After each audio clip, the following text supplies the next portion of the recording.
Hello বন্ধুরা, আজ সকলের ইচ্ছে একটু খাসির মাংস খাবে, তাও মাটির হাঁড়িতে উনুনের মধ্যে রান্না হবে। তাই আমি সমস্ত সরঞ্জাম নিয়ে বসে পড়েছি।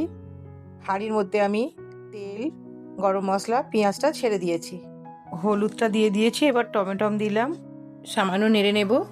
এরপর গোলমরিচ দেব, মাংসটা দিয়ে দিলাম। এবার একটু নেড়ে নেব সুন্দর করে। হ্যাঁ দেখো, একটু সুন্দর করে নেড়ে নিতে হবে জিনিসটা।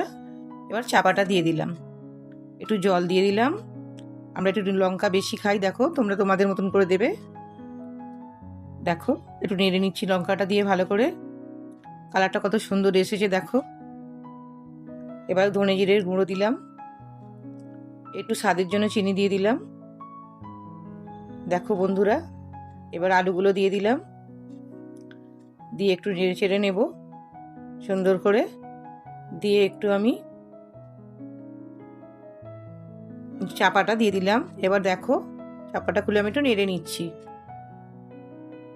দেখো, হ্যাঁ জিনিসটা এবার মনে হয়ে এসেছে। এই দেখো, দেখো কিরকম হয়েছে। এই দেখো, রান্না কমপ্লিট, সাজানো হয়ে গেছে।